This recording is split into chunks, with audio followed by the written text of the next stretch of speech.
how can you define depression?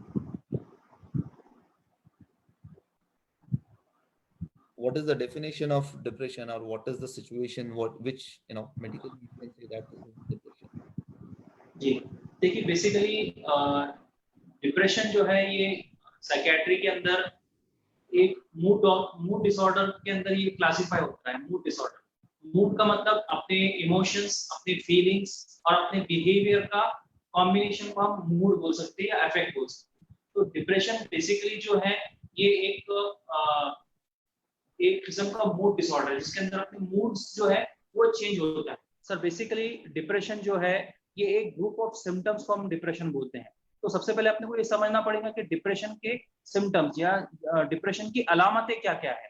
मैं थोड़ा सा जो है बहुत बेसिक लेवल से स्टार्ट करके, क्योंकि समझना जरूरी है अपने को, तो मैं थोड़ा सा बेसिक लेवल से समझाने की कोशिश करूंगा आपको।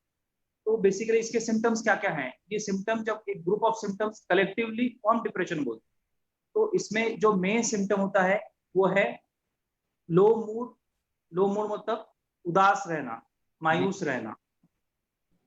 सबसे पहला सिम्टम है लो मूड या लैक ऑफ। सेकेंड सिम्टम है लैक ऑफ इंटरेस्ट। मतलब एक इंसान है जो कि बहुत पहले कोई चीज उसको पसंद थी, लेकिन अब वो चीज करने में उसको थोड़ी परेशानी हो रही है, या उतना मजा नहीं आ रहा है, या उसका जो इंटरेस्ट है वो चीज के अंदर वो कम हो गया है।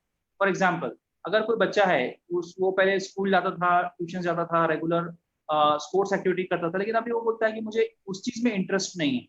तो सेकेंड सिम्टम जो है या ग्रुप ऑफ सिम्टम ये है, it's lack of pleasure in previously pleasurable activities. जो चीजें, जो एक्टिविटीज इंसान को पहले करना अच्छा लगता था, जैसे किसी को क्रिकेट में इंटरेस्ट है, फुटबॉल में इंटरेस्ट है, अब दिल नहीं बोलता करने, तो ये उसका सेकेंड सिम्टम है। थर्ड सिम्टम है लैक ऑफ एनर्जी। अगर कोई पर्सन है, उसको लैक ऑफ एनर्जी, थोड़ा सा काम करने के बाद बहुत ज्यादा फटीग या बहुत ज्यादा थकावट हो रही है, तो उसको ये तीसरा सिम्टम है। तो ये सिम्टम जब, जैसा लो मूड मतलब उदास रहना, lack of pleasure in previously pleasurable activities, मतलब कि ऐसी कोई चीज जो पहले पसंद थी लेकिन अब उसके अंदर इंटरेस्ट खत्म हो रहा या कम हो रहा या कम हो गया। और तीसरी चीज है लैक ऑफ एनर्जी। एनर्जी का मतलब कोई थोड़ा भी काम करा तो थक जा रहा, या थोड़ा भी काम करा तो उसको थकावट महसूस हुई। तो ये 3 या 4 सिम्टम्स को हम मिला के डिप्रेशन बोलते हैं। अब दूसरा सवाल ये पैदा होता है कि डिप्रेशन को और सैडनेस को अपन कैसा डिफरेंशिएट करेंगे। ये बहुत जरूरी है अपने लिए, कि आजकल जो है डिप्रेशन एक कॉमन वर्ड यूज हो गया है। जो है पेरेंट्स भी बात करते हैं, कुछ हुआ कि डिप्रेशन मत हो जाओ, डिप्रेशन में मत जाओ। टीचर्स भी बोलते हैं कि डिप्रेशन है, डिप्रेशन। तो डिप्रेशन और नॉर्मल सैडनेस, इसमें डिफरेंशिएट करना अपने को बहुत ज्यादा जरूरी है। तो नॉर्मल सैडनेस कुछ देर के लिए रहेगा, जैसा कि अपन अपने कोई फ्रेंड का कुछ उसका प्रॉब्लम हो गया, तो अपन थोड़ी देर के लिए सैड होंगे, लेकिन we are back to our life. Second, जैसा कि कोई क्रिकेट मैच है या कोई मैच हार गए, थोड़ी देर के लिए अफसोस होता है, फिर अपन we are back to the normal.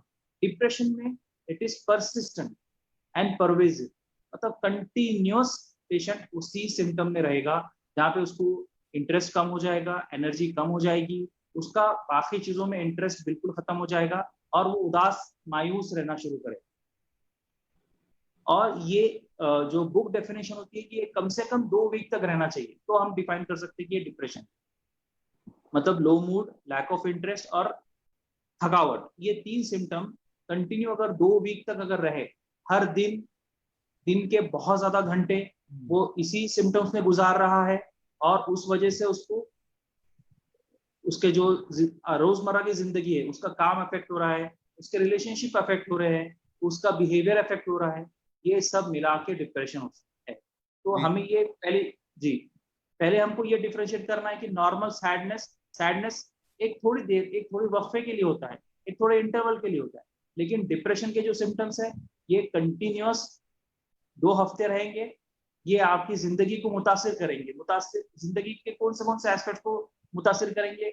आपके काम को मुतासिर करेंगे, आपकी रोजमर्रा की जिंदगी को मुतासिर करेंगे, आपकी जो रिलेशनशिप है उसको मुतासिर करेंगे। तो ये सब चीजों को मिला के एक डिजीज का नाम है, वो है डिप्रेशन।